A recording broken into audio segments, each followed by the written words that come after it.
Jared Lane is the Director of Managed Security and is responsible for the strategy and operations of customer-facing security products and services at Rackspace.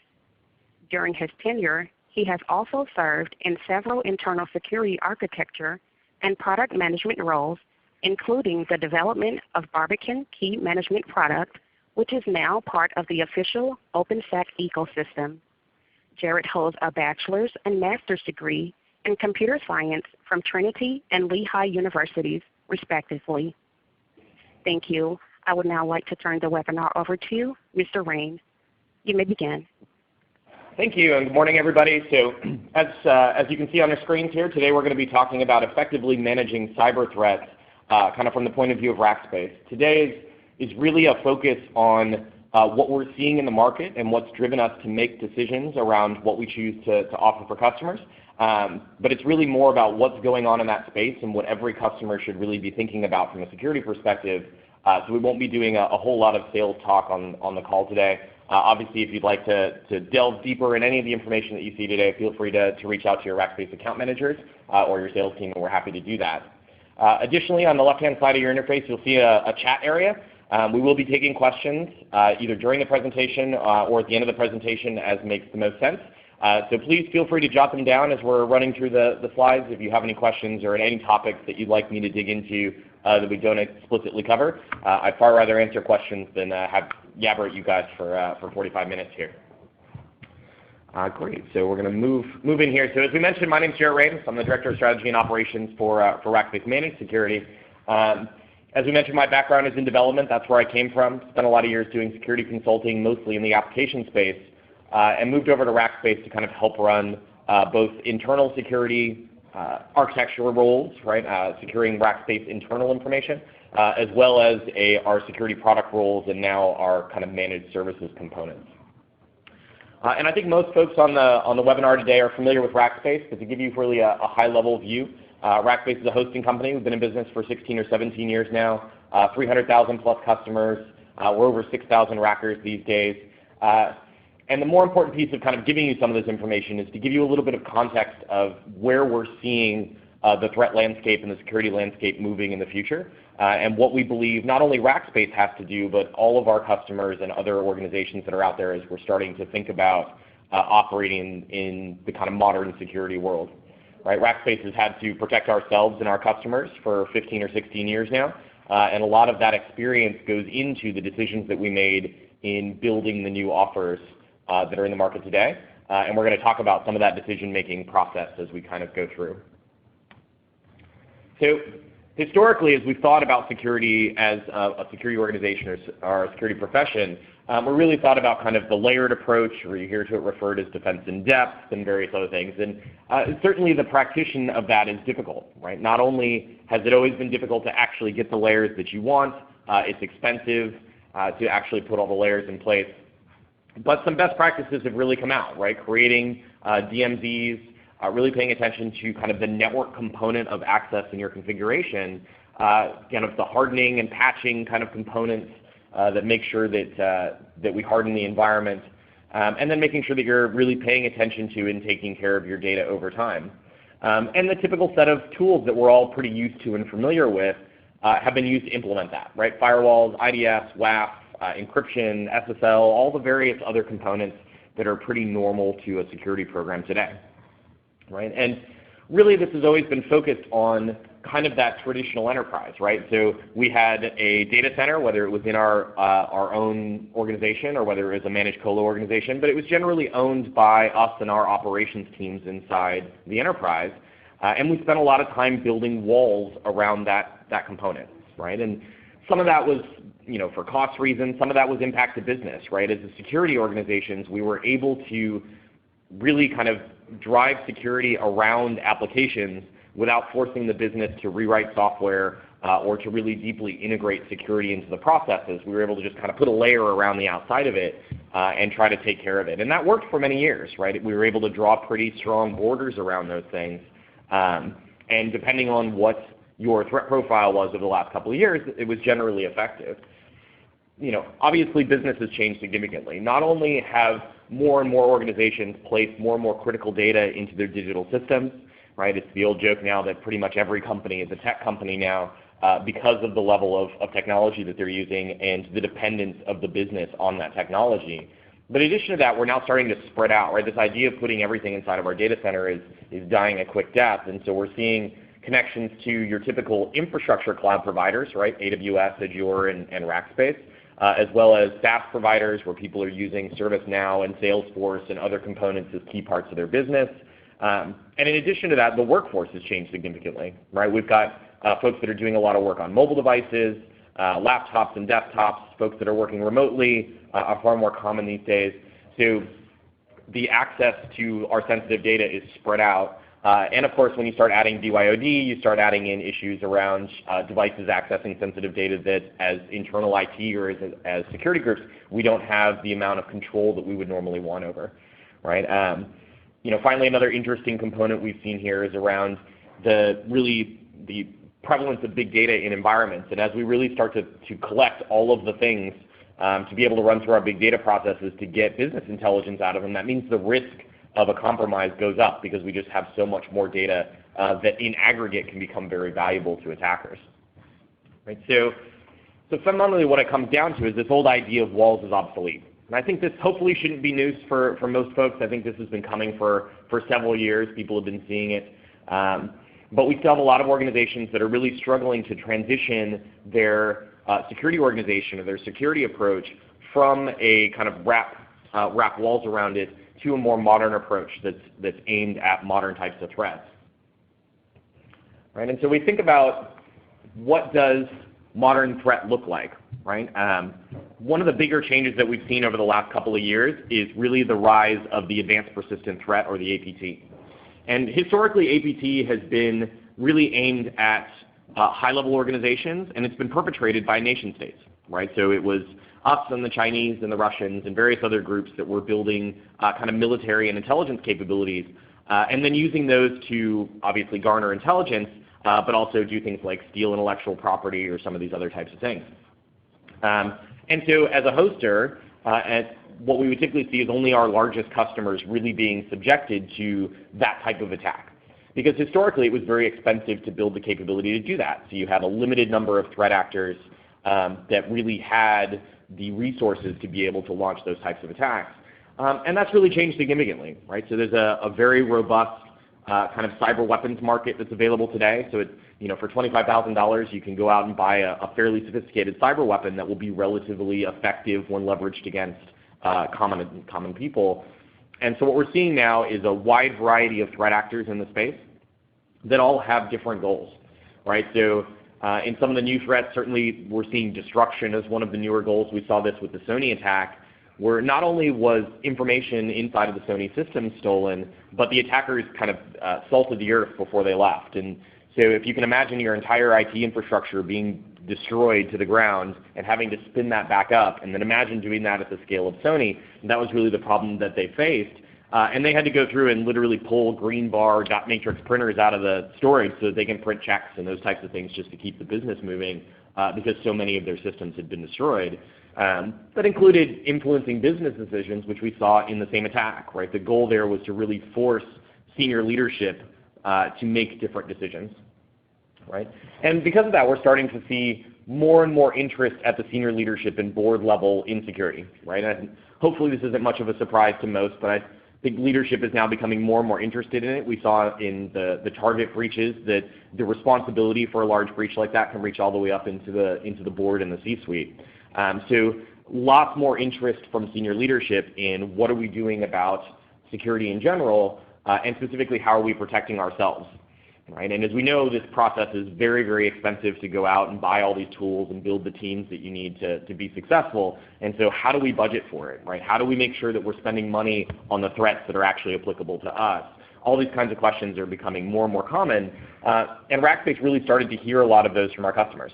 Customers coming to us and saying, hey, look, my board, my CEO is asking me questions about what I'm doing around security, and I need your help in answering them.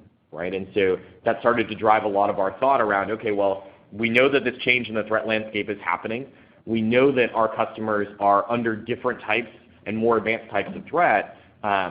that typically older school tools or older school approaches weren't having a lot of success against, and so they needed us to really dig in. So when we talk about threat at Rackspace, we really talk about two big buckets. The first we call the background radiation of the internet, right? And this is just bad people doing bad things. It's not targeted at you or your business. It's not necessarily even targeted at your vertical, although in some cases it can. But really it's spam, right? They just hit everybody under the sun, and they'll be successful some percentage of the time, and that success percentage is good enough to meet their goals, usually around making money or whatever it happens to be. And so we still see a lot of that activity, right? So it's not like the background radiation attacks have fallen off. In fact, the main goal or the main piece that we see here is that they've increased in operational tempo. So it used to be the vulnerability could be released, and it would take weeks to months for that vulnerability to be weaponized and for us to start seeing it being used as an attack vector across Rackspace and across our customers. Now we see that in hours to days, right, where you can have a vulnerability be released and have it hit our servers in 8 to 10 hours or even faster in some cases. Right, and so traditional tools that we've always deployed are still relatively successful against defending against this type of threat. Things like intrusion detection systems, web application firewalls, antivirus systems.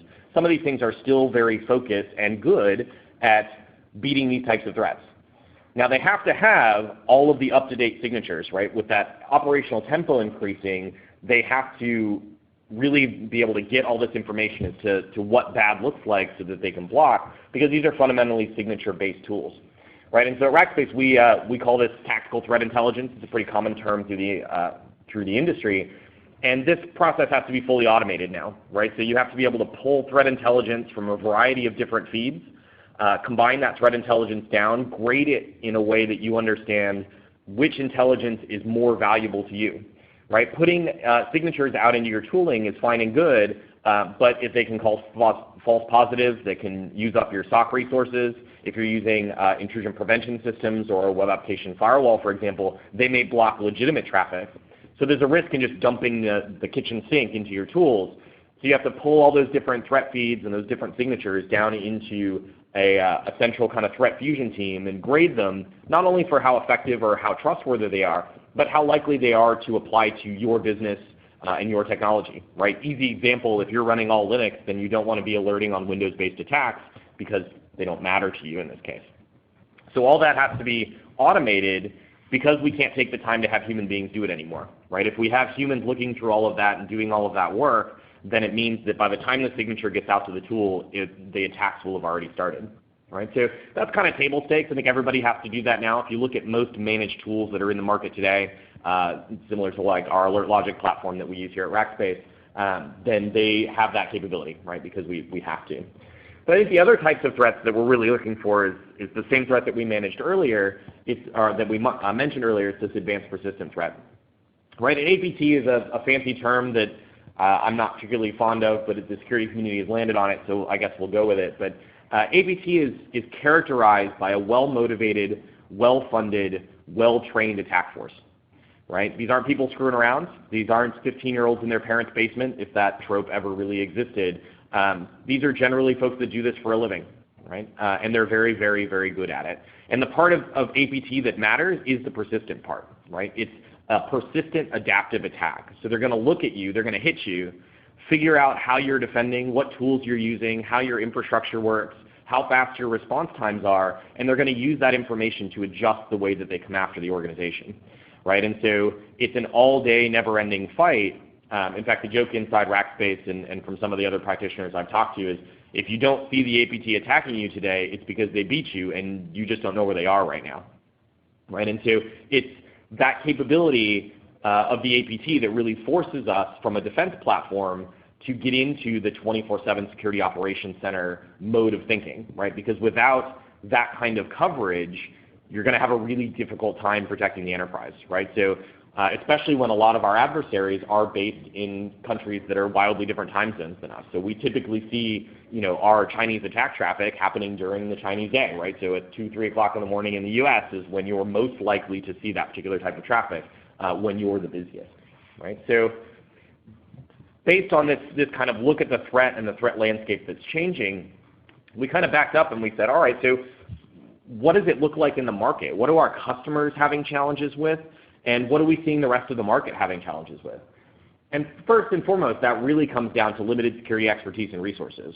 It's very, very difficult to find, attract, and retain these types of folks. We're typically seeing customers having to really spend a lot of money to be able to bring these folks in. I think Microsoft did a study in 2014 that said 1 million InfoSec jobs went unfilled. Right? There's just a very few folks that are doing this, and so when customers are really trying to build out a larger security organization, getting the talents that they need is pretty difficult. Additionally, another big thread we saw there was that security leadership is a very difficult thing to get and retain as well. CSOs are good CSOs. They're in very high demand. Their tenure is very low at this point, only lasting, I think, less than 2 years was the last number that I looked at. And so companies are, even if they're willing to spend the money to go build out these large, sophisticated security organizations, a lot of them lack the security guidance and the security strategy to be able to say, hey, what does this look like in 1, 3, and 5 years? What threats are most applicable to my business? Where do we need to spend this money to make sure that we're getting the best value for dollar? Right? We know that every organization can be attacked 100 million ways, and so the focus really is on understanding how it is that you're going to be attacked. And we'll talk a little bit about that when we talk about strategic threat intelligence. So I won't dig too much into budgetary constraints. I think we all know this, right? Security for most companies is a cost of doing business, right? You have to do this. You have to protect your environment. It's a risk reduction strategy. And by extension, that always means that assigning budget to it is difficult, right? You have to understand where to spend your money. And that really goes back to the understanding of having that security strategy, having a deep view of what's going on in the threat landscape and how that view will apply to your business, right? So being able to prioritize the dollars that you spend so that you're getting the best value out of them. Another big trend that we saw in the market was around the number and proliferation of security tools. There's been a massive amount of investment from the VC space into security over the last 3 to 5 years. It slowed down a little bit there the last year or so, and it's starting to pick back up again. But because of that, what you're seeing is a lot of the companies that were funded several years ago are now going concerns, and they're in the market trying to sell their product. So if you go to a large industry conference like an RSA or something like that, you're seeing hundreds of different vendors that are out there trying to sell their products. And typically the marketing for them is all relatively similar. They all protect you from every single threat you can imagine, and they'll tuck you in at night and bring you some tea. And it's very difficult for our customer base to really spend the time and energy to evaluate all of these tools, to understand how they work technically underneath the covers, to understand the restrictions on what the technology is good at and what it's not good at, to understand how it would fit into the rest of the organization's security posture, and then deeply to understand, hey, is this tool actually applicable to the threat that I'm going to see? Right? Every security tool is going to defend against some type of threat. That's certainly true. The question is, which threat should we focus the most on? Right? I think if you look at the analyst reports, they're saying that most medium-sized and larger enterprises are deploying between 15 and 30 security tools in their environment just to meet security needs. Right? So if we talk to a lot of our customers, we said, well, how long will it take you to just RFI, RFP, and purchase 15 tools, let alone actually staff them for effect? Right? But just getting them in the door is an incredibly prohibitive piece for a lot of our customers. So we knew when Rackspace went into this space that we wanted to really be very opinionated about the tooling that we use and really take this burden off of customers. Right? We really wanted to focus on being experts at the tools that we bring to the fight rather than trying to handle everything. So increased adoption of cloud. I think all of you are on a webinar from Rackspace. I think you've heard the cloud term probably until you're sick of it, so we don't need to dig too deeply in here. I think the trend that we're seeing that's interesting now is a lot of the cloud movement over the last couple of years has been, hey, let's identify some percentage of the applications that we have as an organization or as an enterprise and move those to the cloud. But these other ones we're not going to move, either because they're performance sensitive, because they're compliance or security sensitive. For whatever reason, we're not going to move them. And what we're seeing now is the business is kind of coming back to security and saying, hey, we got a lot of value out of moving all these products over to the cloud. We're going to move all of them. So security, you need to get on board. You need to figure out how you're going to get comfortable in securing all these wildly different platforms, right? And that can be, security or software as a service type platforms like like Salesforce, it could be infrastructure platforms like Rackspace or AWS, or even platform as a service type offerings, places like Heroku or various other groups that the development communities inside of the organizations may use. And finally, we'll talk about compliance. I don't think any security conversation really gets away without talking about compliance. Certainly, there's been a lot of breaches over the last couple of years, and governments around the world need to look like they're taking proactive action to protect their citizens. And the one lever that those governments have is compliance, and so they're going to yank it a whole bunch, right? And leaving aside whether that's going to be effective or not, we're all going to see more and more compliance regimes. More companies are going to fall under those regimes, and those regimes are going to become wider ranging from a scope perspective and more prescriptive, right? And so certainly we're going to see that as organizations move forward. But one of the interesting trends we've seen at Rackspace is what we call trickle-down compliance. And what this runs into is a lot of our companies now and a lot of our customers are going out and trying to sell their products to other large companies in the market, right? So if I have a mid-sized corporation that's hosting a Rackspace that goes and tries to sell its product to a place like Bank of America, they're going to get, as part of the supply chain process, a spreadsheet that includes hundreds of questions around how the Rackspace customer is going to protect Bank of America's information, assuming that B of A decided to do it, right? So customers are coming to us and saying, hey, we need to answer all of these different types of questions, right? Can you help us do that? How do we give our customers a good feeling, warm fuzzies, that we're taking care of their data when we do it? And I think now we're starting to see security become part of opening up new markets, part of the sales process. That's really great for those of us that work in the security space. It means it's a little bit easier to attach budget and value to really focusing on that. So what does this all mean? If you assume that our read on the threat landscape is correct, and that more and more modern attacks are applying to more and more of our customer base, and we need to focus on defending against those, and we assume that companies are having these types of challenges, right? Difficulty in hiring and retaining, difficulty in tooling, those types of things, then where does that put your focus, right? And I think the security community has really gotten away from talking about prevention, right? The idea of building big walls and making sure that nobody gets over them doesn't really work anymore, right? And we can look back over the last couple of years to see that to be true, right? Any of the large organizational breaches that you heard about, be it Sony or Target or JP Morgan or eBay or any of the other groups that are out there, right? Most of them were spending significantly more than other corporations on IT security, right? They were spending hundreds of millions of dollars in that space for some of them, and still were compromised by APT. And so the focus in the security community has really been on detect and response, right? If you look at Mandiant and some of the other reports that are out there, you're seeing an average breach time of about 9 months between the day a corporation is breached and the day they know about it, right? So given that gives an attacker a whole lot of time to be able to really look inside your environment, right? So most breaches, about 70 to 80% of breaches we saw, last year and the year before, were started by a targeted phishing campaign, right? They compromised somebody's laptop and they got their credentials and they used that to start pivoting across the organization. So if you focus on detection, what that allows you to do is find that attacker when they get in your environment, identify who they are, and then interdict that attack, get them out of the environment before they're able to pivot across your environment and find the data that they're looking for from a goal perspective, or the most important data that you have as an organization, right? So if you start with the assumption that that attackers are going to get into your environment, then we focus on that detection and response, right? And the earlier that you can detect them, the less chance that attacker has to recon your environment and get to data that you consider sensitive. Now, to do that really requires a 24/7 operation. It requires sophisticated tooling and threat intelligence. It requires the process that you have in the runbooks that your SOC has to be able to understand what they're doing and activate on that very quickly, right? So a big goal of modern security organizations should be getting that detect to response time frame as low as possible, right? If we're talking about finding something, doing an analysis, and then sending that analysis over to IT to get more information, and then bringing that back and analyzing it, creating a remediation plan and sending that over, if we're taking a week to fix a single machine, the attacker's already moved on, right? They're already deeper in your environment. And so we need to get that down to that minutes to hours time frame to be able to really remove their ability to do damage here, right?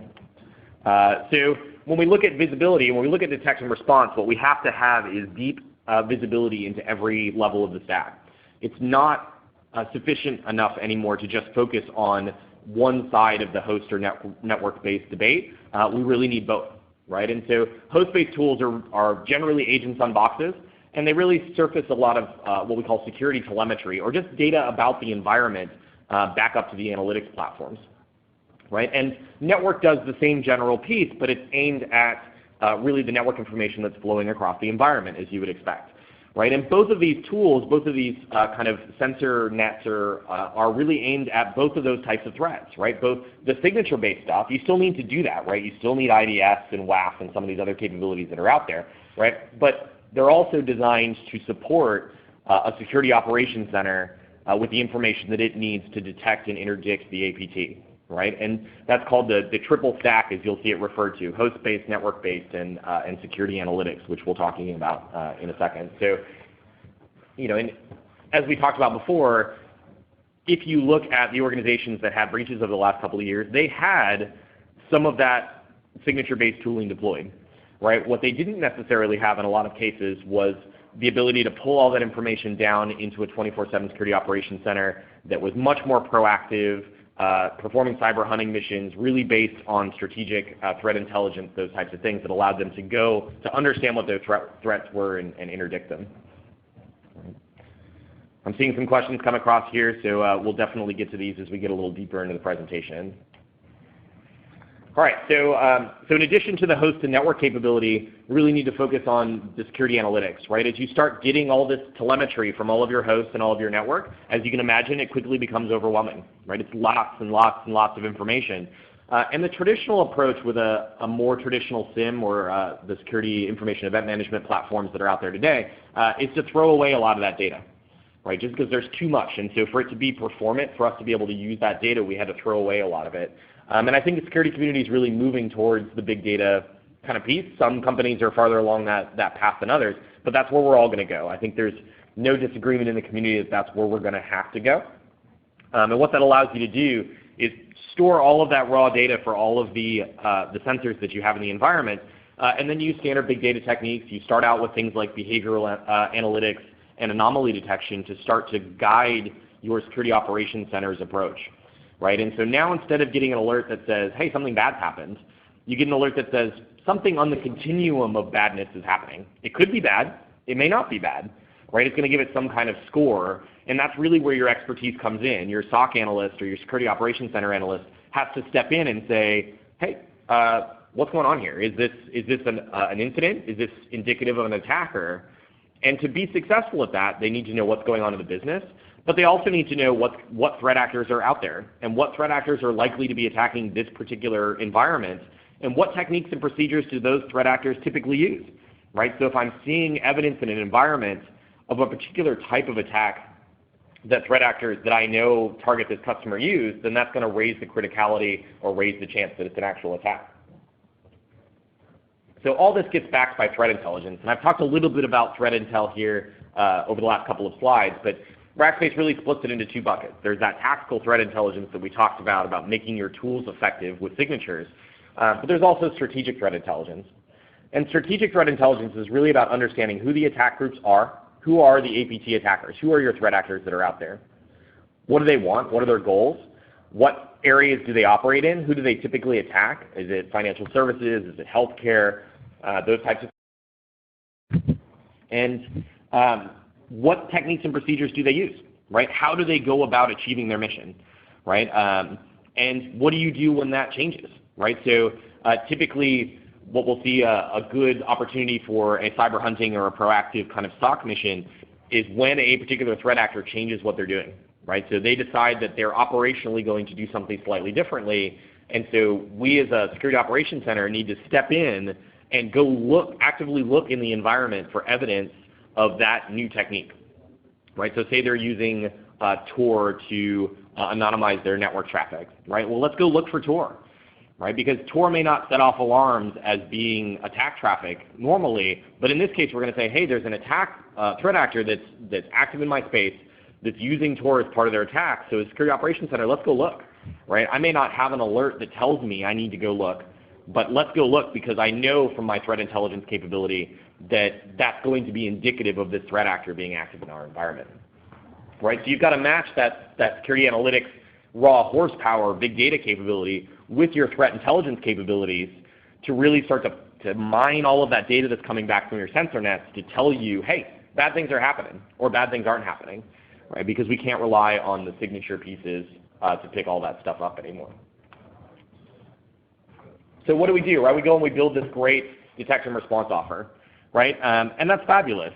And for a lot of customers, what will typically happen when you start really focusing on detect and response is you will get very quickly overwhelmed with the amount of traffic that we see in the environment, right? There's lots and lots of attackers that are out there, lots of automated attacks that are hitting your infrastructure.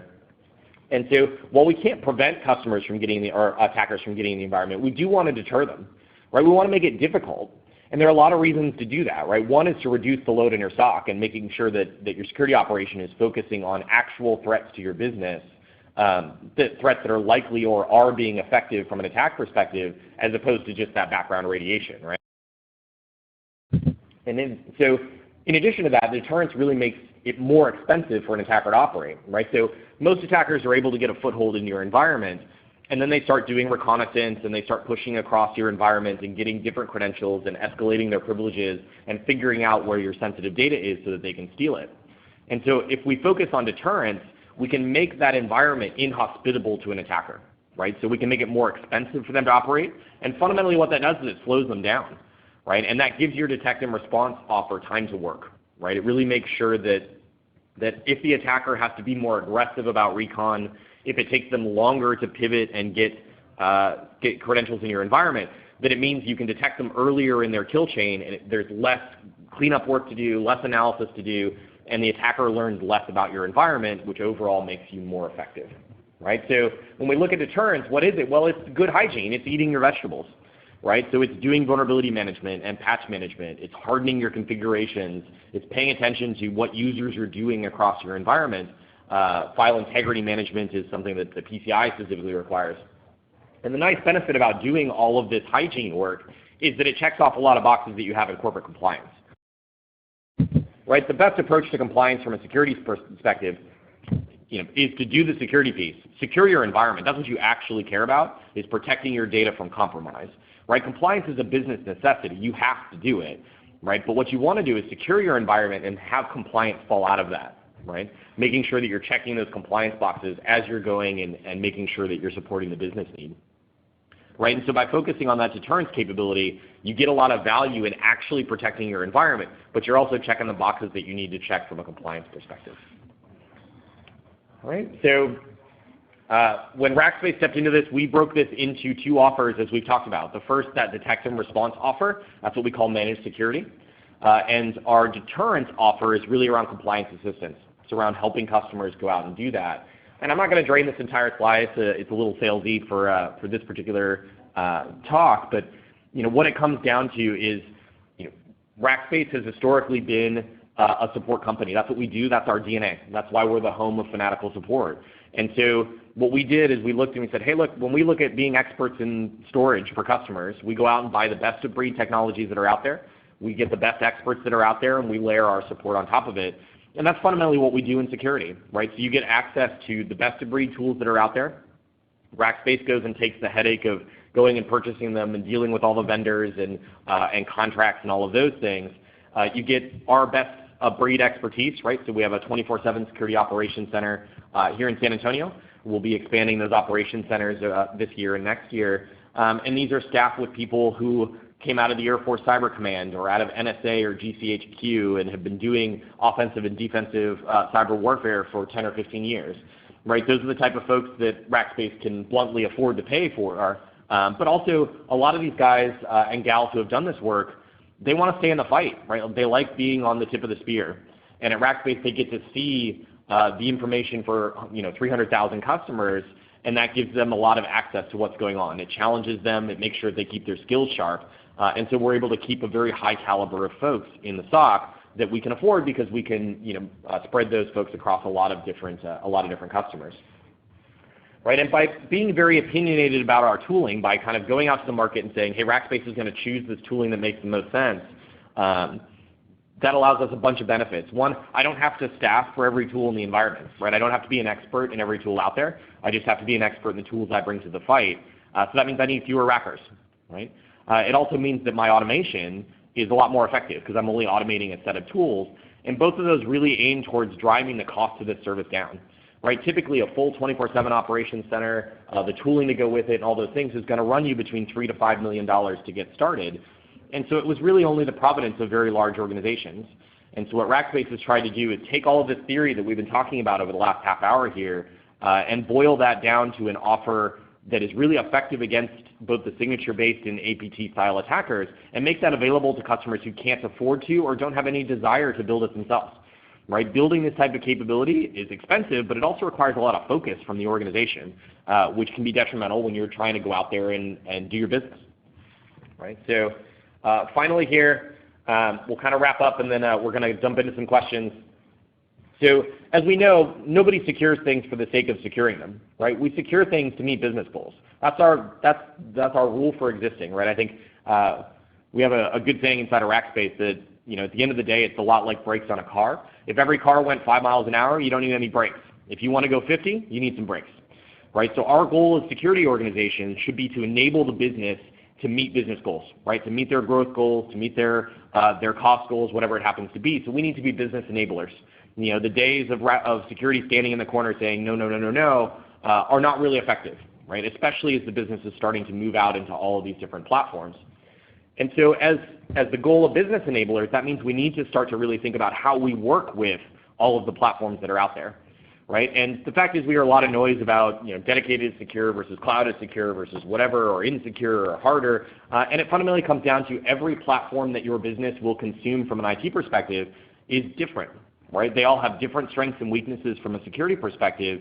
And it comes down to really tailoring your approach to what those platforms support, right? So in Rackspace Managed Security, even inside Rackspace, I have dedicated environments, 4 different private clouds and a public cloud. We also support AWS and Azure now, and we're going down the path of helping customers with things like their laptops and desktops and those types of things. That's a lot of different platforms for us to support, and it really comes down to, hey, I may need different tools for those things, right? I may need different deployment strategies. I have different licensing components for all those capabilities, but that fundamental goal of give me visibility into what's going on so that I can perform detect and response, and then I'm going to come in and I'm going to spend time on deterrence to make sure that I make it hard for an attacker to move. That really doesn't change no matter what platform you're using. The rest of it is technical details and process details. As we mentioned, tools are really only part of the picture, right? It's tools, people, and process. And I would say that the people is the most important part of that component, right? When you start looking at defending against the APT, right, you need to be proactive. You need to go on cyber hunting missions. You need to go look for the bad guys. And to do that, you need to have somebody who's smart about what's going on in the threat actor world. What are they doing? What are the new ways that they're attacking folks? What's the current threat landscape look like so that they can go and make intelligent decisions? And those people are tough to get and retain. And lastly is the compliance requirement components. As we look at, a lot of customers are really kind of getting pushed into the security space via compliance. And that's a tough space to be, right? You end up spending a lot of time checking boxes.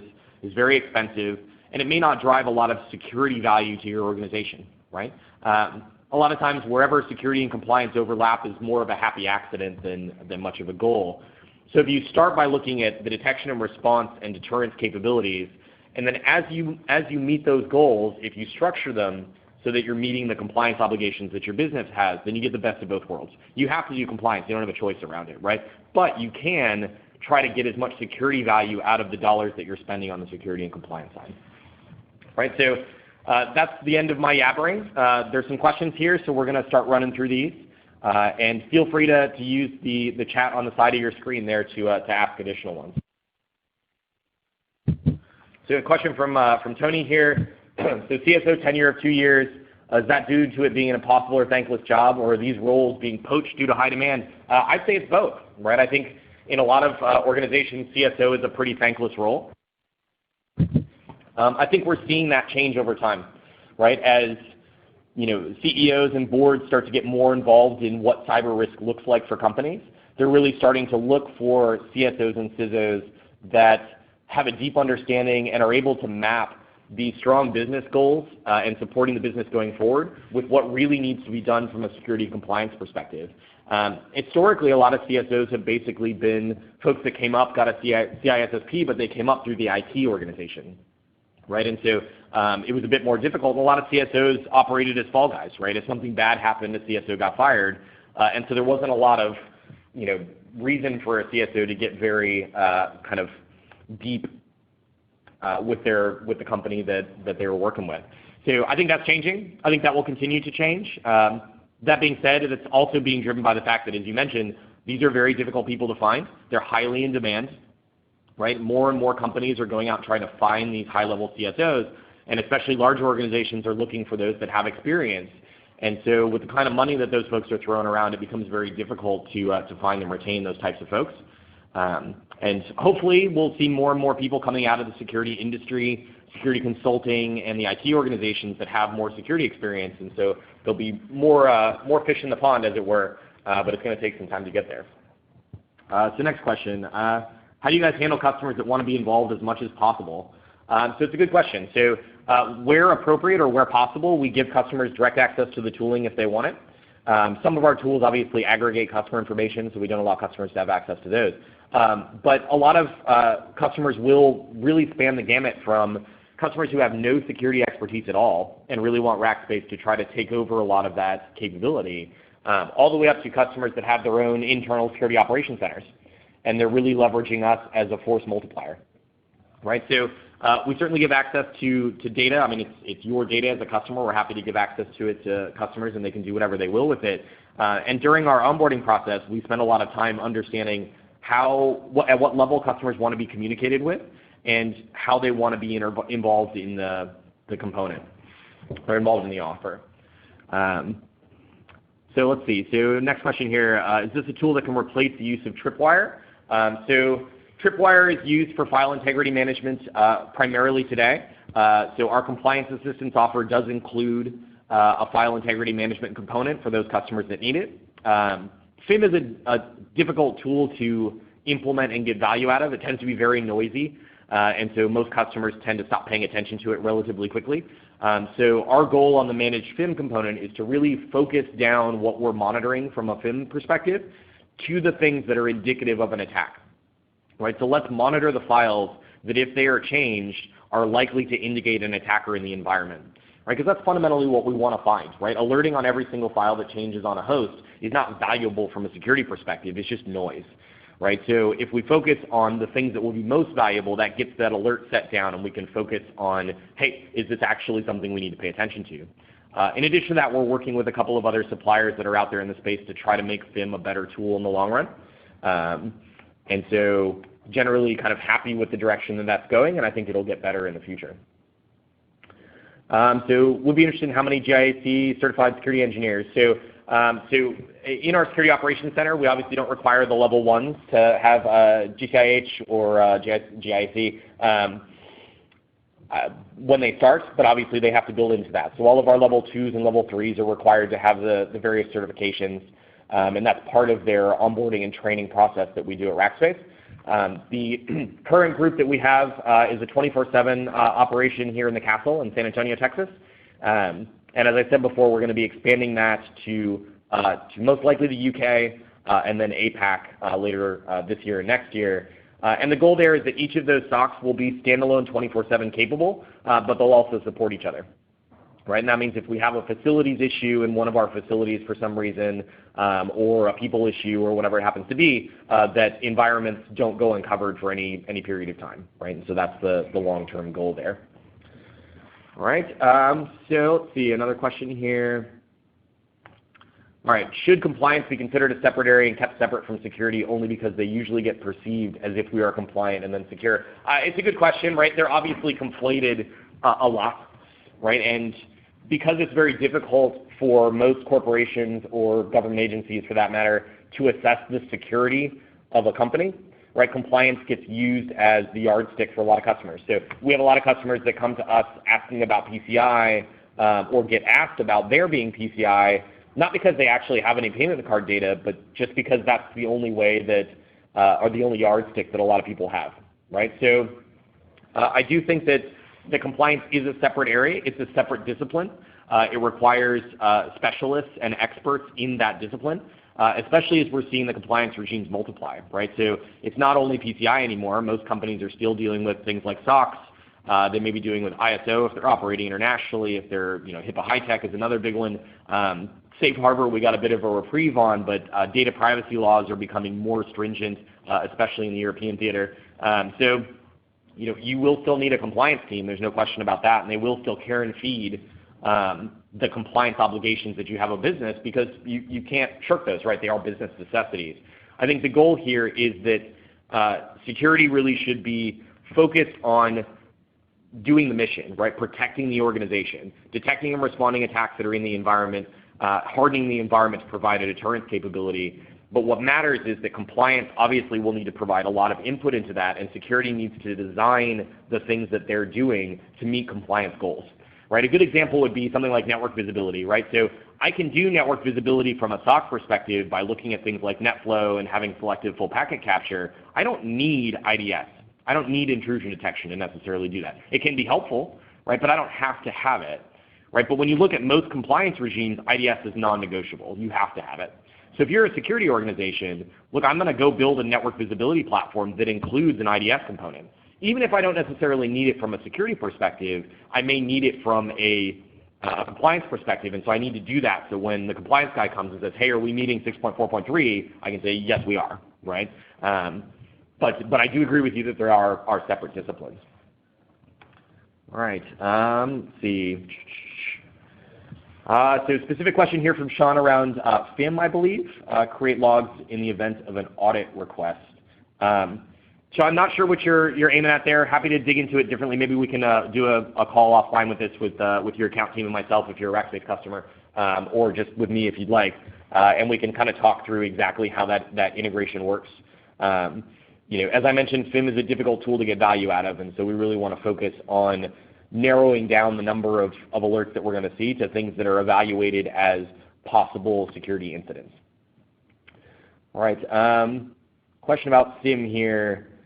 So yeah, the question for SIM is really like, these are very difficult tools. You can pull everything into your SIM, but for the most part, people don't pay attention to it because the velocity and number of events that get pulled into that is overwhelming very quickly.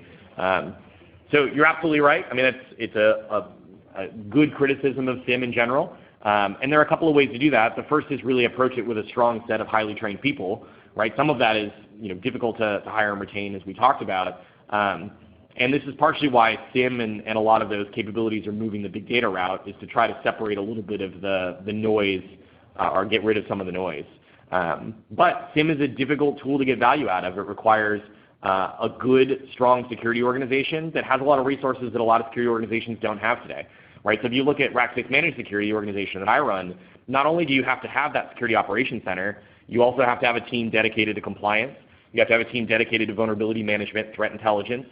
We have a full development team that's full of developers that actually perform automations and write code that allow us to do things like remove events from the SIM that aren't useful or turn them into more useful events over time, and perform the types of big data analysis and build the tools that you need to do so.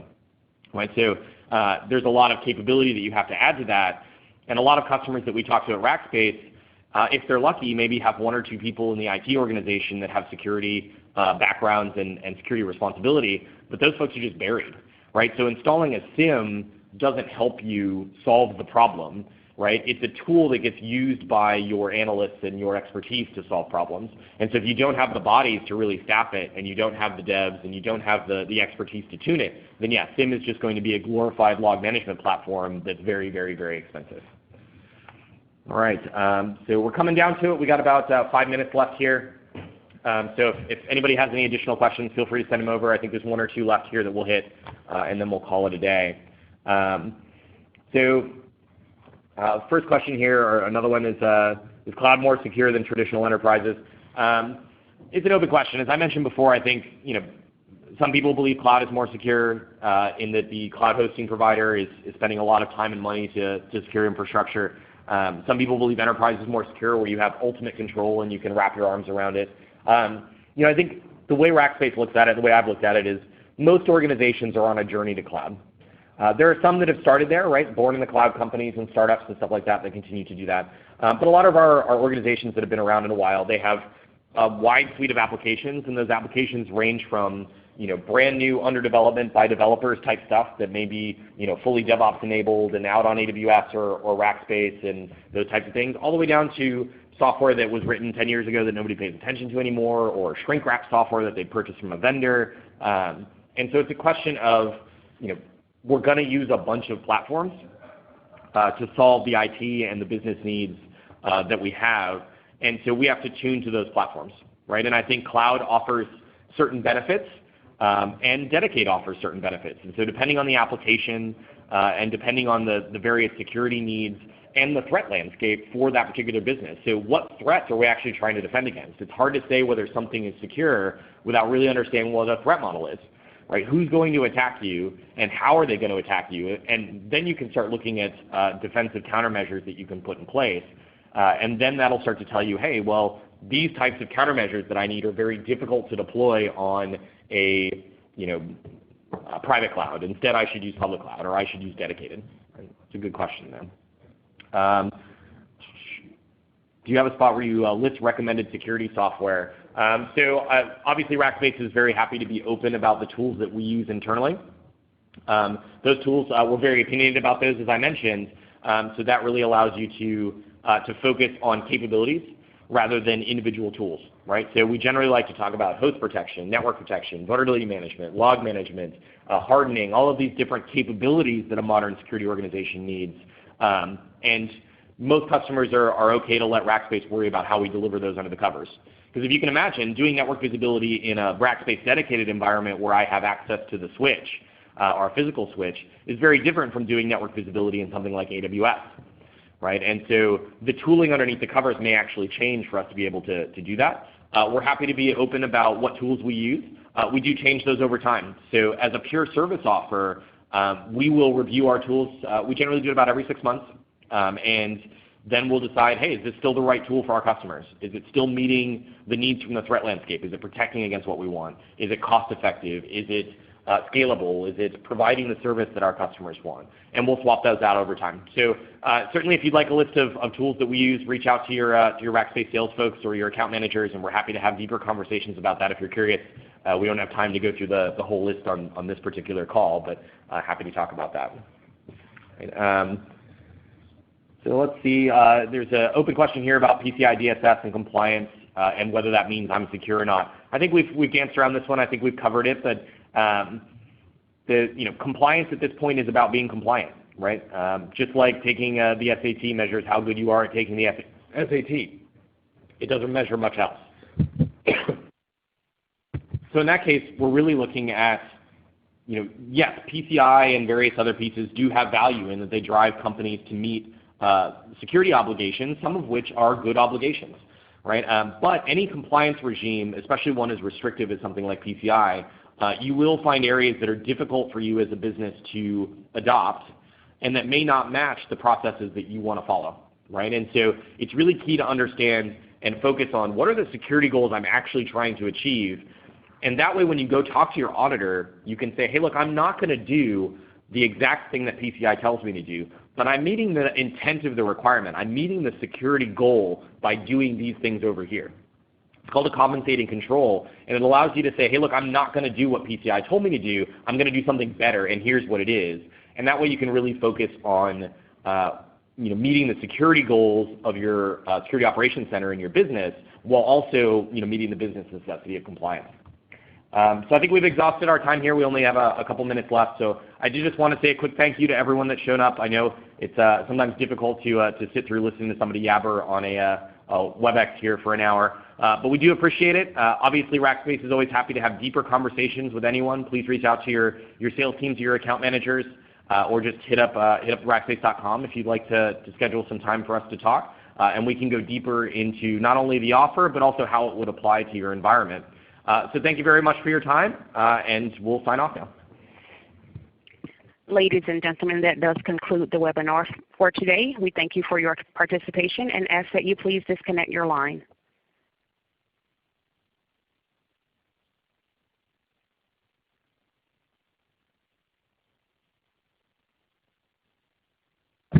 No, I get to go. No, I don't think at all. Now I get to go do it again. Or at least something similar. All right, I'm going to drop off this. I